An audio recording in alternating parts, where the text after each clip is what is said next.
DElEd तृतीय semester Sanskrit. दोस्तों आज हम अध्ययन करने जा रहे हैं डीएलएड तृतीय सेमेस्टर संस्कृत के संधि प्रकरण के तहत व्यंजन संधि की बची हुई संधियों के बारे में। दोस्तों हम लोग पिछली वीडियो में अष्टुत्व संधि, क्रमशः अष्टुत्व संधि, जसत्व संधि का जो कि अध्ययन कर लिया है। इस वीडियो के माध्यम से हम बची दो संधियाँ सिलेबस के मुताबिक अनुस्वार संधि और चर्त्व संधि का अध्ययन करेंगे। तो आइए क्रमशः हम सर्वप्रथम अनुस्वार संधि का अध्ययन करते हैं। दोस्तों अनुस्वार संधि व्यंजन संधि के तहत आने वाली संधियों में एक प्रकार का ये भी संधि है अनुस्वार संधि। आइए सर्वप्रथम इसका सूत्र देखते हैं। सूत्र है मोनुस्वार, जो कि 8वां अध्याय के तीसरे पाद के 23वां सूत्र है। क्या सूत्र है दोस्तों? मोनुस्वार। दोस्तों मोनुस्वार जो लिखा है इसमें खुद स्वर संधि है।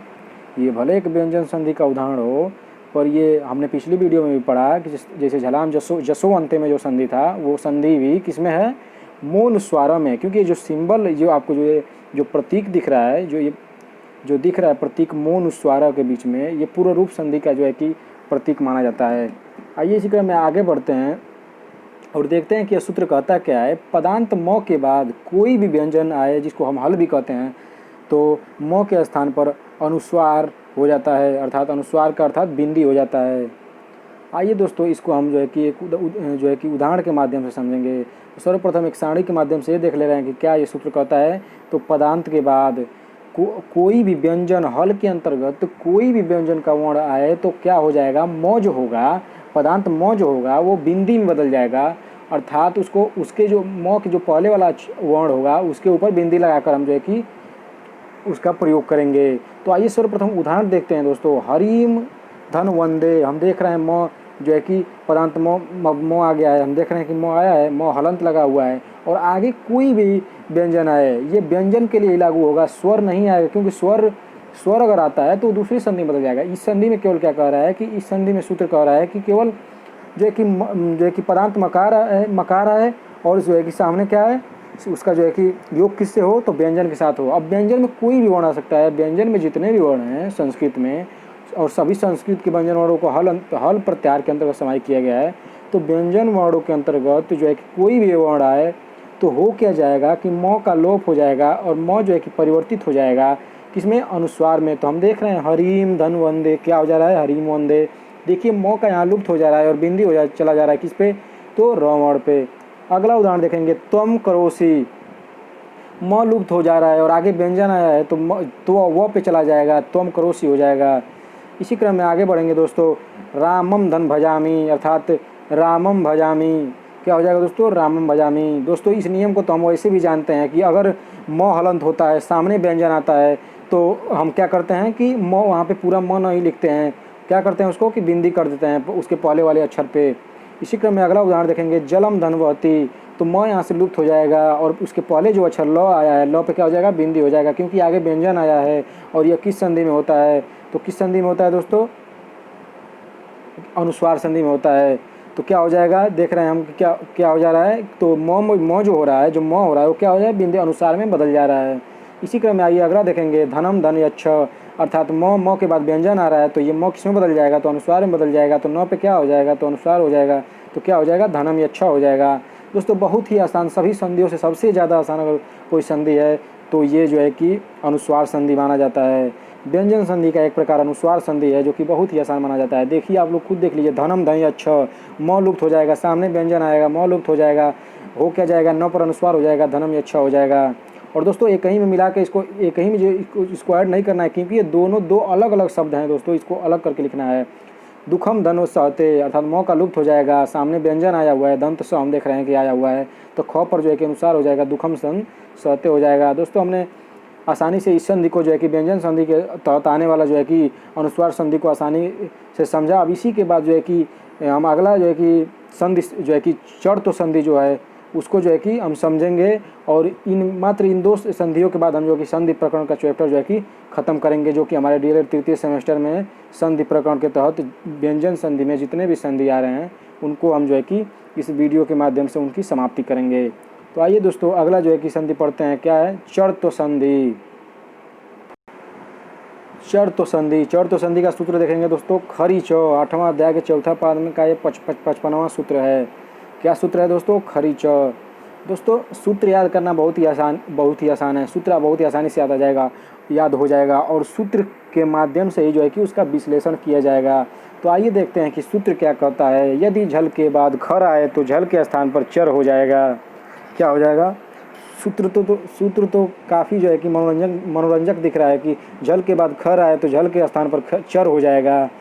जैसे अब आइए जो है कि हम इसको जो है कि इसका जो है कि विस्तार करते हैं कि आखिर ये झल खर चर ये कह क्या रहा है, क्या इसका मतलब क्या है कि झल के बाद खर आए, खर के बाद झल आए, फिर चर हो जाएगा। क्या आखिर कहने का मतलब क्या है दोस्तों इसका?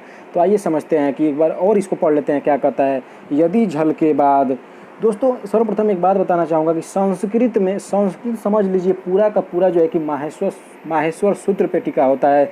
इसलिए जब भी संस्कृत अगर जो है कि पढ़ाया जाता है, अगर उच्च स्तर पे जब भी संस्कृत पढ़ने की बात आती है तो पहला चैप्टर जो है कि माहेश्वर सूत्र पढ़ाया जाता है।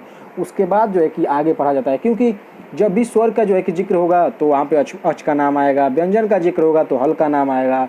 अब माहेश्वर सूत्र आप पढ़े रहेंगे तभी जानेंगे कि स्वर को अच कहा जाता है, क्योंकि अच के अंतर्गत जो है कि संस्कृत के 9 स्वर को जो है कि समाहित किया गया है। हल के अंतर्गत ही जो है कि संस्कृत के जो है कि व्यंजनों को जो है कि समाहित किया गया है। तो जब भी दोस्तों संस्कृत हम उच्च स्तर पर जो है संस्कृत पढ़ते हैं तो हमको जो है कि माहेश्वर सूत्र का बहुत ही अच्छे से ज्ञान होना चाहिए। दोस्तों थोड़ा सा जान लेते हैं। तो दोस्तों हम सभी जानते हैं कि माहेश्वर सूत्र की संख्या कितना है दोस्तों? तो 14 है। इन 14 माहेश्वर सूत्र से जो है कि कितने सूत्र बनाए जा सकते हैं, कितने जो है कि प्रत्याहार बनाए जा सकते हैं दोस्तों? तो कुल 42 प्रत्याहार बनाए जा सकते हैं। दोस्तों संस्कृत में उच्च स्तर पर संस्कृत पढ़ने के लिए हमको माहेश्वर सूत्र का ज्ञान अच्छी तरह से होना अनिवार्य माना जाता है। आइए हम समझते हैं कि आखिर झल क्या है, खर क्या है, झल क्या है, चर क्या है।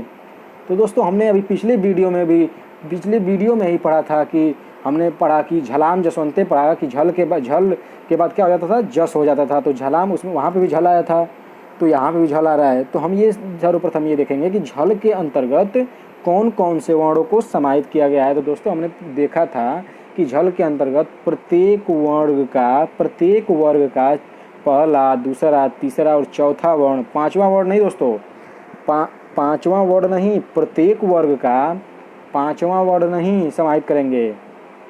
केवल कितना? तो पहला, दूसरा, तीसरा, चौथा। अर्थात हम उदाहरण के तौर पे अगर क वर्ग को ले रहे हैं तो क, ख, ग, घ, अंग को नहीं, इय, म, अंगड़, न, इन सब पांचों को जो है कि नहीं लेना है। केवल लेना क्या है? तो क्या लेना है दोस्तों? तो सभी वर्ग का पहला, दूसरा, तीसरा, चौथा। और दोस्तों याद कीजिए हमने क्या लिया था? ऊष्म व्यंजन लिया था। ऊष्म व्यंजन किसे कहते हैं? तो स ह को कहते हैं। स ह।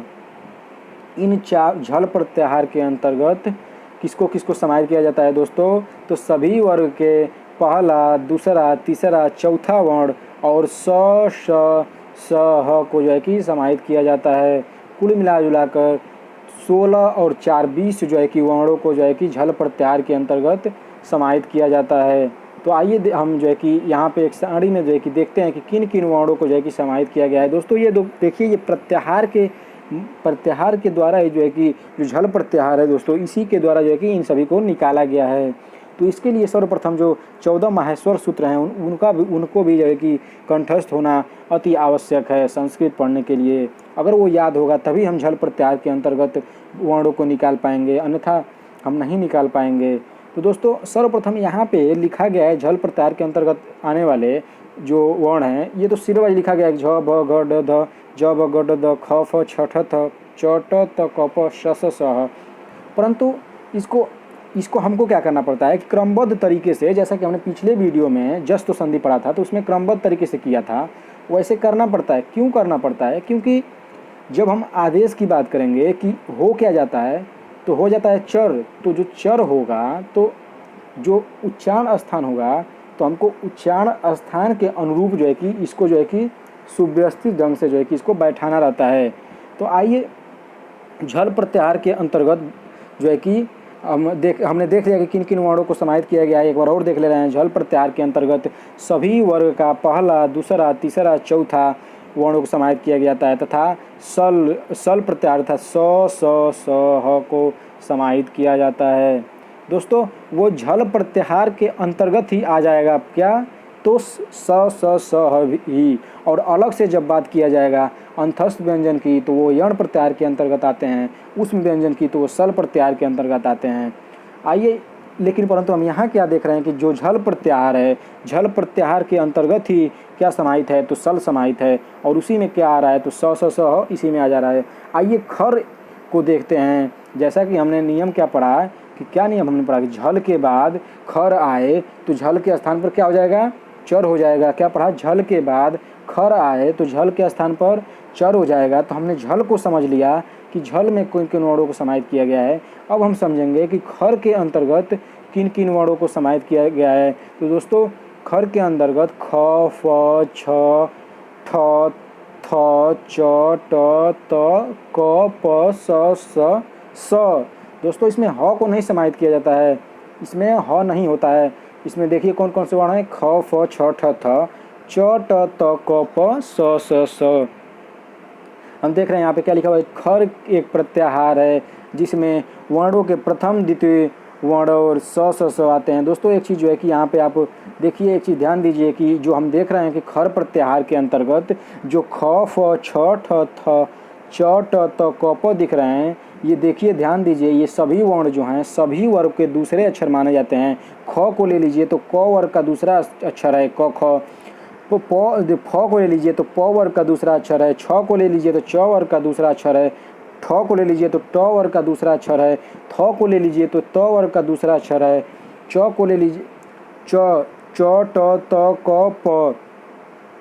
और यहाँ पर हम देख रहे हैं कि सभी वर्गों का प्रथम अक्षर को शामिल किया गया है। तो देखिए च प्रथम अक्षर है जो है कि ट प्रथम अक्षर है, त प्रथम अक्षर है, क जो है कि वर्ग का प्रथम अक्षर है, प जो है कि वर्ग का प्रथम अक्षर है। और उसके बाद किसको समाहित किया गया है? तो स, तालव्य स, मूर्धन्य स और दंत स को समाहित किया गया है। दोस्तों यहाँ पे ये केवल जानकारी रखना है कि इन झल प्रत्याहार के अंतर्गत, हालांकि अगर हम ये याद कर ले रहे हैं कि झल प्रत्याहार के अंतर्गत किन किन वर्णों को समाहित किया गया है तो ये बहुत है, लेकिन ये जानकारी केवल रखने के लिए ये बता दिया जा रहा है कि किन किन वर्णों को समाहित किया जाता है। ये भी अगर आपको याद रहेगा तो आप आसानी से निकाल पाएंगे। अगर कहीं आ गया कि खर प्रत्याहार के अंतर्गत किन किन वर्णों को समाहित किया जाता है तो हमारे दिमाग में तुरंत आना चाहिए कि खर प्रत्याहार के अंतर्गत सभी वर्गों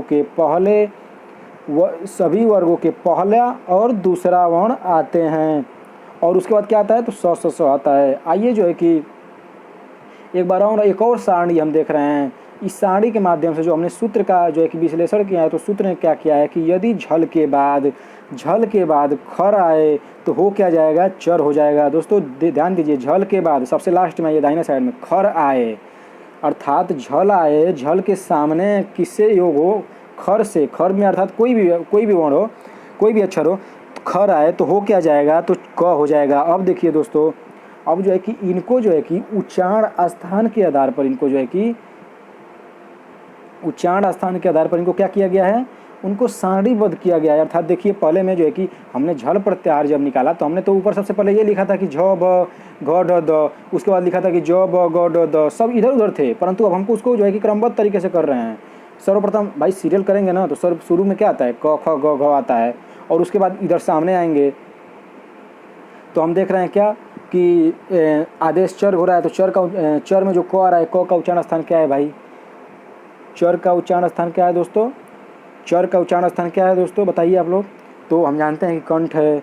और जो इधर झल में जो जितने भी वर्ण शुरू में जो समाहित किया गया है इनका भी उच्चारण स्थान क्या है? तो कंठ है। हम जानते हैं कि अखु विसर्जनीय नाम कंठ से आ क वर्ग और ह का उच्चारण स्थान क्या होता है? तो कंठ होता है। देखिए यहाँ लिखा भी है। अब आप अगर खर में देख रहे होंगे तो आप कहेंगे कि नीचे जो है कि क तीसरे स्थान पर लिखा गया है, क को क्यों नहीं ऊपर कर दिया गया है? तो दोस्तों क को ऊपर नहीं किया जाएगा। ये तो आदेश की बात किया जा रहा है। सामने तो कुछ भी आ सकता है। इससे हमको क्या लेना देना है भाई? हमको इससे क्या लेना देना है कि सामने क्या आ रहा है? हमको तो बस सामने ये ध्यान देना है कि खर प्रत्याहार के अंतर्गत कोई भी वर्ण आए, समाहित तो केवल हम इन सब को कर रहे हैं, झल और चर को कर रहे हैं, कि किसके बदले में हम किसको करेंगे दोस्तों?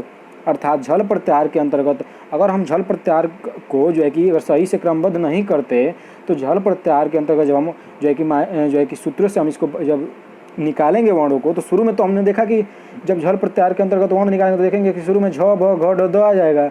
झ भ घ ढ ध आ जाएगा, और सामने क तो झ भ घ ढ ध का जो है कि आदेश कौन क नहीं हो सकता है, क्योंकि जो है कि झ भ घ ढ ध का जो है कि उच्चारण स्थान कुछ और है, क का जो है कि उच्चारण स्थान कुछ और है, तो कैसे हो पाएगा। तो इसको जो है कि सीरियल वाइज से क्रमबद्ध करके सारणी में जो है कि किया गया है। और सामने क्या होगा कि कोई भी खर प्रत्याहार का कोई भी वर्ण आए तो हो क्या जाएगा, क्रमशः चर हो जाएगा। चर प्रत्याहार के अंतर्गत क च ट त प आते हैं, सभी वर्गों का पहला अक्षर आता है। और इनको देखिए दोस्तों, उच्चारण स्थान के आधार पर जो है कि इनको जो है कि क्रमबद्ध तरीके से जो है कि यहाँ पे सारणीबद्ध किया गया है। आइए हम उदाहरण के माध्यम से एक और पॉइंट यहाँ पे देखेंगे कि तालव्य स, मूर्धन्य स और दंत स के स्थान पर क्रमशः वही आदेश हो गया। क्या होगा, तालव्य स, दंत मूर्धन्य स और दंत स ही होगा। आइए उदाहरण के माध्यम से हम बहुत ही आसानी से इसको समझते हैं। दोस्तों हम क्या देख रहे हैं, सदधन कार। दोस्तों सदधन कार, तो इसमें दोस्तों हम सर्वप्रथम ये देखेंगे कि झल प्रत्याहार के अंतर्गत आने वाला वर्ण किस साइड हमको दिख रहा है। दोस्तों झल प्रत्याहार के अंतर्गत आने वाला वर्ण जो है कि किस साइड दिख रहा है, तो हम देख रहे हैं कि बाएं साइड दिख रहा है। क्या दिख रहा है, तो द दिख रहा है। तो द किस में बदल जाएगा दोस्तों द किस में बदल जाता है, तो हम जानते हैं कि द बदल जाता है किस में, त में बदल जाता है। दोस्तों हमने ऊपर पीछे सारणी में क्या किया गया, सारणी में देख लीजिए आप लोग कि त थ द किस में बदल जा रहे हैं, त में बदल जा रहे हैं। त में क्यों बदल रहे हैं, क्योंकि त थ द का भी उच्चारण स्थान दंत है और त का भी उच्चारण स्थान क्या है दोस्तों, दंत है। अब देखिए सामने जरूरी, यहाँ पे सामने प स लिखा गया है, तो इसका मतलब ये नहीं है कि जो है कि तो इसके बाद प स आएगा। अरे भाई, केवल ये खर के अंतर्गत आने वाले वर्णों को जो है कि समाहित इसमें किया गया है। इसमें इससे मतलब नहीं है कि 3 यहाँ पे लिखा गया इसके सामने है तो 3 जो है कि त के बाद प स दिया जाएगा, इससे कोई मतलब नहीं है। बस ध्यान में दिमाग में ये रखना है कि सामने किससे योग होना चाहिए, तो खर प्रत्याहार के जो है कि खर प्रत्याहार के अंतर्गत आने वाले जो है कि वो अक्षरों से जो है कि वर्णों से जो है कि योग होना चाहिए। इसके बाद आते हैं जो है कि दोस्तों हम इसी क्रम में आगे बढ़ेंगे और देखेंगे क्या कि अगला उदाहरण देखेंगे सदधन पात्रम, अर्थात हम देखेंगे कि झल प्रत्याहार के अंतर्गत आने वाला वर्ण किधर दिख रहा है, तो हम देख रहे हैं कि द दिख रहा है। अब दोस्तों अभी हमने इस जो कि पिछले संधि में देखा कि द किस में बदल जाता है, तो थ द ध किस में बदल जाएगा, तो द में बदल जाएगा। अर्थात द किस में बदल जाएगा, तो द जो त थ द ध है, जो त थ द ध है वो किस में बदल जाएगा, तो त में बदल जाएगा। देख लीजिए तो थ द ध किस में बदल जा रहा है, त में बदल जा रहा है, क्योंकि दोनों का उच्चारण स्थान क्या है, दंत है। तो क्या हो जाएगा, सतधन पात्रम हो जाएगा। अगला उदाहरण देखेंगे दिग्धन पालम, अर्थात झल देखेंगे, झल किस साइड आया है, तो हम देख रहे हैं ग। हम जानते हैं कि पहला ही जो सारणी में वर्ग है, देख लीजिए क ख ग हो जा रहा है, क ख ग पहले ही में आ रहा है, और ये किस में बदलता है दोस्तों, तो क में बदल जाता है। सर्वप्रथम इसको एक और ट्रिक के माध्यम से आसानी से समझ सकते हैं कि जो भी वर्ण के जो चारों अक्षर हैं, झल प्रत्याहार के अंतर्गत जो भी चारों अक्षर आते हैं, क ख ग घ, उन वर्णों क्या हमेशा होगा क्या, तो पहला अक्षर होगा। सामने ये मत याद रखिए कि ये हम देख रहे हैं कि चर प्रत्याहार चर हो जाएगा, चर के अंतर्गत क च ट त प। ये आपको नहीं याद है, केवल इतना याद कर लीजिए कि यदि क ख ग घ में से कोई भी अक्षर आता है तो क्या हो जाएगा, क हो जाएगा। च छ ज झ में से अगर इन वर्णों के साथ खर के साथ जो है कि योग होता है तो क्या हो जाएगा, च हो जाएगा। छ का भी अगर छ भी आ रहा है तो च हो जाएगा, ज भी आ रहा है तो च हो जाएगा। बस इतना याद रखिए। जैसा हम देख रहे हैं कि द देख रहे हैं यहाँ पे, सदधनकार देखिए, उदाहरण देखिए सदधनकार। दोस्तों सदधनकार देख रहे हैं तो द आ गया, द किस वर्ग का है, तो त वर्ग का है, तो होगा क्या, त हो जाएगा। सिंपल। द देख रहे हैं, द आ गया है, झल प्रत्याहार का द आ गया है। अब हमको नहीं जानना है भाई कि चर प्रत्याहार के अंतर्गत कौन सा आता है, हम ये सब नहीं जानते हैं। हम बस इतना जानते हैं कि हम द आ रहा है तो द का जो द जिस वर्ग का होता है उसी वर्ग का पहला अक्षर हो जाता है। अगर संधि क्या कहता है कि झल के बाद खर आएगा तो खर के स्थान पर चर हो जाएगा। तो हम देख रहे हैं कि क्या हो जा रहा है, यहाँ पे क्या हो जा रहा है, देखिए झल का वर्ण हमको दिख रहा है कि द आ रहा है, द और द किस में बदल जाएगा भाई, तो द सर्वप्रथम ये पता करेंगे कि द किस वर्ण का है, तो द जो है वो जो है कि त वर्ग का, द किस वर्ग का है, तो त वर्ग का है, तो क्या हो जाएगा, त ही हो जाएगा। बस यही केयर कीजिए, यहाँ मत जाइए कि हम देख रहे हैं कि झल के बाद खर आए तो क्या हो जाएगा, चर हो जाएगा। अरे हमको चर नहीं याद है, हमको चर याद ही नहीं है, हमको बस ये देखना है कि क्या आ रहा है। झल प्रत्याहार का अंतर्गत झल प्रत्याहार का कौन सा वर्ण आ रहा है और वो वर्ण जिस वर्ग का है उसी वर्ग का पहला अक्षर हो जाएगा। ग आ गया तो हम जानते हैं ग किस वर्ग का है भाई, क वर्ग का है, तो क्या हो जाएगा, क हो जाएगा। अब हम बस और ये आसानी से बोलिए इसको समझेंगे। देखिए भेद धन तुम, तो द किस वर्ग का है भाई, तो द किस वर्ग का है, तो हम जानते हैं तो वर्ग का है, तो क्या होगा, तो हो जाएगा, तो क्या हो जाएगा, भेदतुम हो जाएगा। अगला देखिए छेद दंतव्यम, सर्वप्रथम ये देख लीजिए कि झल प्रत्याहार का वर्ग किधर आ रहा है, तो हम देख रहे हैं बाएं साइड में आ रहा है, द आ रहा है, द किस वर्ग का है भाई, तो वर्ग का है, तो क्या हो जाएगा, तो हो जाएगा। लिप धंसा, लिप्सा हो जाएगा। कैसे हो जा रहा है, देखिए भ किस वर्ग का है भाई, प वर्ग का है, भ किस वर्ग का है, प वर्ग का है, प फ भ में आता है, तो क्या हो जाएगा, प हो जाएगा। हमको नहीं याद करना है कि च और क के अंतर्गत अगर आप ये नियम से चल रहे हैं तो काफ़ी उसमें दिक्कत होगा कि क ख ग घ का हो जाएगा, क हो जाता है, च छ ज झ का जो है कि च हो जाता है। अरे ऐसे कैसे, ऐसे हो जाता है, नियम से हो जाता है, लेकिन हम आसानी से इसको जब समझ पा रहे हैं कि जो भी वर्ण आए उस वो जिस वर्ग का होता है उसी वर्ग का पहला अक्षर हो जाएगा। बस सिंपल है दोस्तों। हमने आसानी से जो है कि इस वीडियो के माध्यम से विभिन्न जो भी संधियां थी उनको हमने आसानी से समझा। व्यंजन संधि के तहत जो डीएलएड तृतीय सेमेस्टर में 5 जो है कि संधियों को जो है कि समाहित किया गया है। जैसे पहला संधि हमने पढ़ा था अच्युत संधि, उसके बाद पढ़ा अष्टुत्व संधि, उसके बाद पढ़ा जस्त्व संधि, उसके बाद पढ़ा हमने ये चौर्थ संधि और ये अनुस्वार संधि पढ़ा, क्रमशः हमने पढ़ा। दोस्तों डीएलएड तृतीय सेमेस्टर में हम आशा करेंगे कि जो भी प्रश्न आएंगे हम उनको आसानी से संधि प्रकरण के जो है कि व्यंजन संधि के तहत जो भी प्रश्न आएंगे हम उनको आसानी से जो है कि हल कर सकेंगे। धन्यवाद दोस्तों।